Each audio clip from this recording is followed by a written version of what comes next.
الله القاهر فوق عباده، والصلاة والسلام على سيدنا محمد وآله وأصحابه ومن تبعهم بإحسان إلى يوم الدين.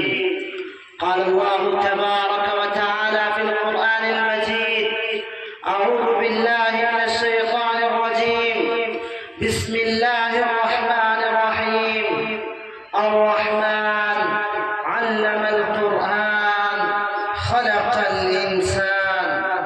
فقد ورد في الخبر عن النبي الصادق الأبر أنه قال: من قرأ القرآن واستظهره فأحل حلاله وحرم حرامه أدخله الله به الجنة وشفعه في 10 من أهل بيته كلهم قد وجبت له النار.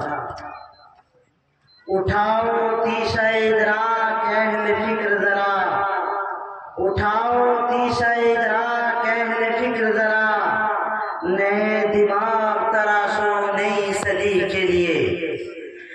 اسٹیج پر تشریف فرما حضرات اکابر، مہمانان عظام، یاد کرو اس زمانے، اس صدی اور اس وقت کو جب دنیا میں جنگل راج قائم تھا. دنیا کے ایک سرے سے لے کر دوسرے سرے تک تاریکی ہی تاریکی اور اندھیرا ہی اندھیرا تھا. ساری انسانیت لاچار و بے بس ہو کر ظلم کی چکی میں پیسی جا رہی تھی. تاریکیوں کے اس وحشتناک ماحول میں جہاں علم و تحقیق کی رائے بیکار، معطل و ویران پڑی تھی، جہاں اخلاق زنگرور تھے اور روحانیت کو دیمک لگ چکی تھی، زندگی کے ہر افق پر جبر و انارکی کا راج تھا. کسی نے اسی دور کی عکاسی کرتے ہوئے کہا تھا کہ انسانیت کے جوہر کونوں میں رو رہے تھے، انسانیت کے جوہر کونوں میں رو رہے تھے.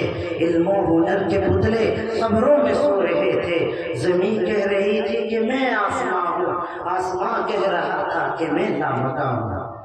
حضرات، 6ویں صدی عیسوی میں ایک ایسا عالمگیر فساد رونما تھا جس نے خشکی و تری کو اپنی گریب میں کس لیا، مگر پھر مشیت الہی رونما ہوئی. اور کیوں نہ ہوتی کہ ابھی حضور صاحب کوثر حضرت خاتم النبیین صلی اللہ علیہ وسلم کی ختم نبوت کا ڈنکا بجنا تھا. اس معمورہ عالم کو پھر سے آباد ہونا تھا. آخر غیرت الہی کو جوش آ ہی گیا اور انسانوں کی صبح درخشاں ہو ہی گئی. ہرا کے پروتوں میں آواز حق بلند کیا ہوئی، ایوان باطل تھرا گیا. ایک بجلی تھی جس کی چمک دمک اور کڑک نے فتح کی سرزمین میں بحران مچا دیا. وہ بجلی کا کڑکا تھا یا سوتے ہادی، عرب کی زمین جس نے ساری ہلا دی. نئی ایک لگن سب کے دل میں لگا دی، ایک آواز میں سوتی بستی جگا دی.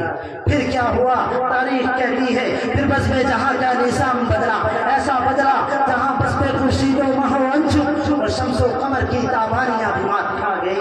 جہاں شہنشاہیت کی بلند و بالا عمارتیں اسی مکی مدنی ہاشمی کے گاقے فقیری کے آگے کاسہ گدائی لیے جھکے جھکے سجدہ ریز نظر آئی. اسی کی تعلیم و تعلم کا اثر تھا کہ دنیا کا باطل نظام بدلا. ہاں دوستو، وہ پیر کارنامہ اور مسیحا انسان تو قوم کے مقدر کا ستارہ بن کر چمکے. آفاق عالم میں انہوں نے اپنی مثال قائم کی. عرش بلی سے فرش زمین پر ان کے لیے پیغامات تھے. کیا تم بھول گئے سیدنا و سید المسلمین امام العلامہ صحابی رسول حضرت عبداللہ ابن ام مکتوم رضی اللہ تعالی عنہ؟ یہ وہ اسلام کا مرد کامل و مرد کار ہے. یہ وہ مبارک، محترم اور متبرک شخصیت ہے جس کی ذات پر رب العالمین کو ایسا پیار آیا.